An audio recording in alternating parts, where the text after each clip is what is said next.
Hey Pioneer, it's Mrs. Wills, your school librarian, and I am back with another reading of The One and Only Ivan. So let's start today on page 101. Let me double check where we're stopping today. All right, here we go. Ruby's story. Ivan, tell me another joke, please, Ruby begs after the 2:00 show. I think I may have run out of jokes, I admit. A story then, Ruby says. Aunt Stella's sleeping and there's nothing to do. I tap my chin. I'm trying hard to think. But when I gaze up at the food court skylight, I'm mesmerized by the elephant-colored clouds galloping past. Ruby taps her foot impatiently. I know, I'll tell you a story, she says. A real, live, true one. Good idea, I say. What's it about? It's about me. Ruby lowers her voice. It's about me and how I fell into a hole. A big hole. Humans dug it. Bob pricks his ears and joins me by the window. I always enjoy a good digging story, he says. It was a big hole full of water near a village, Ruby says. I don't know why humans made it. Sometimes you just need to dig for the sake of digging, Bob reflects. We were looking for food, Ruby says, my family and I, but I wandered off and got lost and went too close to the village. Ruby looks at me, eyes wide.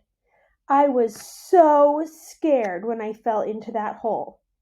Of course you were, I say. I would have been scared too. Me too, Bob admits, and I like holes. The hole was huge. Ruby pokes her trunk between the bars and makes a circle in the air. And guess what? She doesn't wait for an answer. The water was all the way up to my neck, and I was sure I was going to die. I shudder. What happened then? I ask. I'll tell you what happened, Bob says darkly. They captured her and put her in a box and shipped her off, and here she is, just like they did with Stella. He pauses to scratch an ear. Humans. Rats have bigger hearts. Roaches have kinder souls. Flies have... No, Bob, Ruby interrupts. You're wrong. These humans helped me. When they saw I was trapped, they grabbed ropes and they made loops around my neck and my tummy.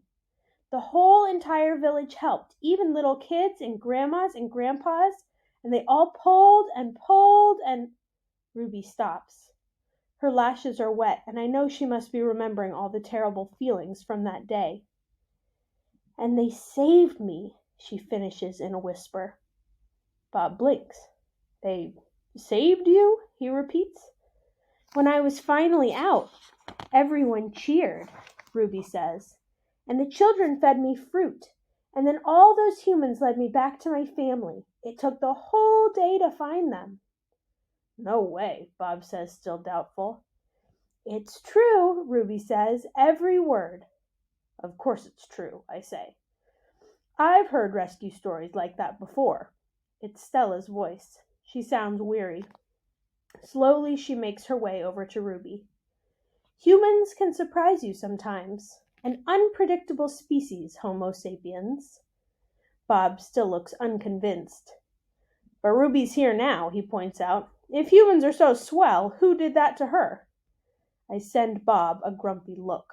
Sometimes he doesn't know when to keep quiet. Ruby swallows, and I'm afraid she's going to cry. But when she speaks, her voice is strong. Bad humans killed my family, and bad humans sent me here. But that day, in the hole, it was humans who saved me. Ruby leans her head on Stella's shoulder. Those humans were good. It doesn't make any sense, Bob says. I just don't understand them. I never will. You're not alone, I say, and I turn my gaze back to the racing gray clouds. A hit.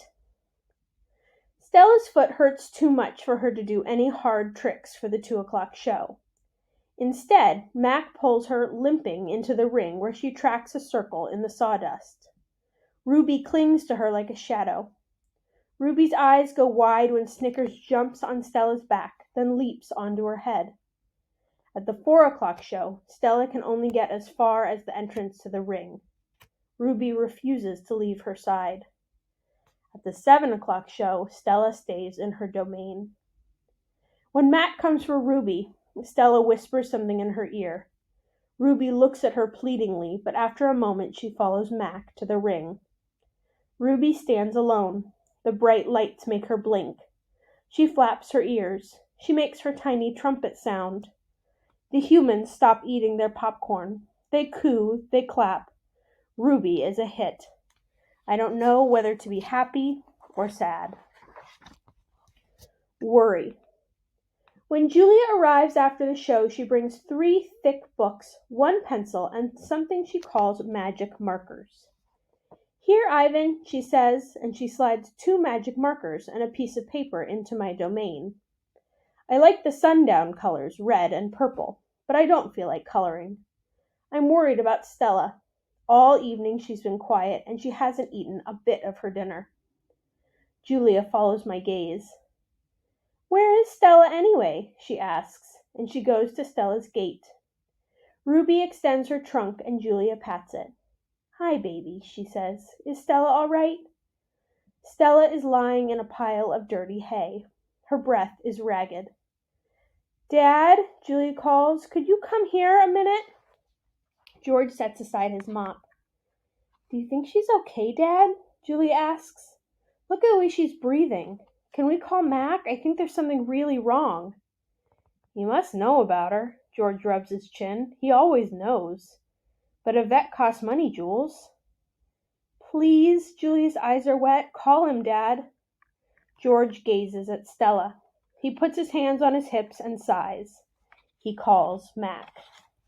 I can't hear all of the words, but I can see George's lips tighten into a grim line. Gorilla expressions and human expressions are a lot alike.